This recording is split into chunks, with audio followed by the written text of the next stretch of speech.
بسم اللہ الرحمن الرحیم۔ آج جو ہے بچوں کے اندر جو ایک بیماری پائی جاتی ہے، سائیکولوجیکل ڈس آرڈر ہے، جس کو پیکا بولتے ہیں۔ یہ بیماری اکثر بچوں کے اندر ہوتی ہے۔ اس کے اندر بچہ جو ہے 1 ماہ تک نان نیوٹرینٹ اور نان فوڈ آئٹمز استعمال کرتا ہے۔ مثال کے طور پہ بچہ جو ہے چاک، پیپر، مٹی، گرد، بال، ربڑ وغیرہ، پلاسٹک وغیرہ کھانا شروع ہو جاتا ہے۔ بعض اوقات ربڑ وغیرہ جو ہے اس وجہ سے کھاتا ہے کہ اس کی خوشبو وغیرہ اس کو بڑی پسند ہوتی ہے۔ اس کو جو ہے پیکا کو جو دوسری بیماریاں ہیں اس سے کیسے ڈیفرینشیٹ کیا جائے گا کہ اوٹیزم جو ہے، شیزوفرینیا جو ہے، انٹلیکچوئل ڈس آرڈر جو ہے، اس میں آئی کیو لیول کم ہوتا ہے، جس کی وجہ سے جو ہے وہ پیشنٹ بھی جو ہے ایسی چیزیں کھاتے ہیں۔ اکثر پیکا ان لوگوں میں ہوتا ہے، ان بچوں کے اندر ہوتا ہے جن کی طرف زیادہ توجہ نہیں دی جاتی۔ والدین کے درمیان جو ہے پیرنٹس جو ہے آپس میں جھگڑتے رہتے ہیں یا بچوں کی طرف توجہ نہیں دیتے، تو ایسے بچے توجہ نہ ہونے کی وجہ سے ایسی چیزیں کھاتے ہیں۔ ربڑ کھائیں گے، پینسل کا سکہ وغیرہ کھائیں گے، پینسل جو ہے اس کی جو ہے کیا نام لیتے ہیں، لکڑی وغیرہ کو کھائیں گے۔ اس کے علاوہ جو ہے پیپر وغیرہ کو کھائیں گے، گتے کو کھانا شروع کر دیں گے، چاک وغیرہ کھانا شروع کر دیں گے، پھر اس کے علاوہ بال کھانا شروع کر دیں گے۔ تو بچے کے اندر یہ جو ہے بعض اوقات دیکھا گیا کہ آئرن کی ڈیفیشنسی اور زنک کی ڈیفیشنسی کی وجہ سے یہ بیماری ہوتی ہے۔ اور اس کے لیے کیا انویسٹیگیشن کیا کرنا پڑتا ہے کہ الیکٹرولائٹس کے ذریعے جو ہے آئرن اور زنک کی جو ہے ڈیفیشنسی جو ہے وہ دیکھی جاتی ہے کہ اس کے اندر کتنی کمی ہے، اس کے مطابق متعلقہ میڈیسن دی جاتی ہے تاکہ یہ جو ہے اس کے اندر کمی جو ہے پیکا کی جو یعنی بار بار ان چیزوں کو استعمال کرتا ہے وہ کمی آ جائے۔ پھر اس کے علاوہ جو ہے یہ بیماری جو ہے او سی ڈی کے پیشنٹس میں ہوتی ہے، ٹھیک ہے۔ پھر دماغ کے اندر کچھ ایسے کیمیکلز ہوتے ہیں جن کے اخراج کی وجہ سے بچہ جو ہے نا ان چیزوں کو استعمال کرتا ہے۔ بعض اوقات دماغی چوٹ کی وجہ سے یہ ان چیزوں کو استعمال کرتا ہے۔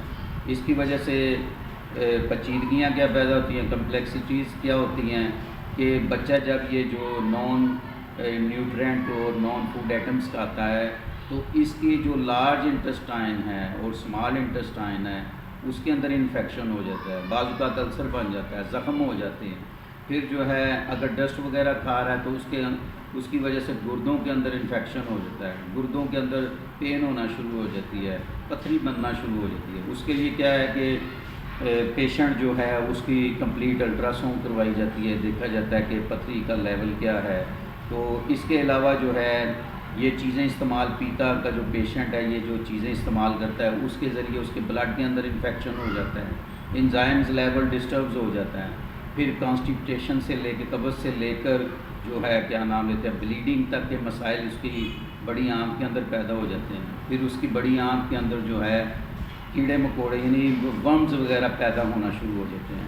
اس کا ٹریٹمنٹ کیا ہے، کیسے مینجمنٹ کی جائے کہ بچے کو جو چیزیں زیادہ پسند ہیں وہ چیزیں جو ہیں ایک بڑے سے باکس میں ڈال دی جائیں اور بچے کو اس کے متعلق بتایا جائے کہ بیٹا اس کے اندر یہ فائدے ہیں، اس کے اندر یہ وٹامن موجود ہیں، اگر یہ تم چیزیں کھاؤ گے تو تمہیں فائدہ ہوگا، اور اگر دوسری چیزیں جو ہیں ربڑ وغیرہ، چاک، پیپر، مٹی، گرد وغیرہ کھاؤ گے تو اس سے نقصان ہوگا۔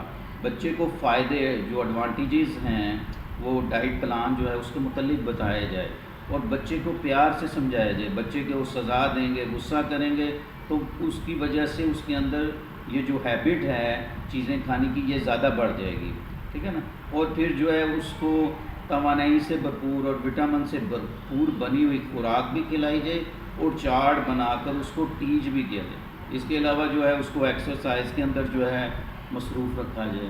پھر جو ایسا دوستانہ فرینڈلی انوائرمنٹ پیدا کیا جائے تو اس کی وجہ سے یہ چیزیں اس کے اندر کم ہونا شروع ہو جائیں گی۔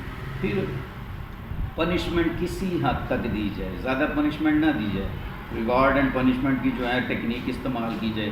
اس سے جو ہے بچے کے اندر یہ جو پیچیدگیاں ہیں یہ دور کی جا سکتی ہیں۔ تو جتنا آپ اس کو اگریشن دکھائیں گے اتنا اس کے اندر یہ زیادہ پیدا ہونا شروع ہو جائے گی۔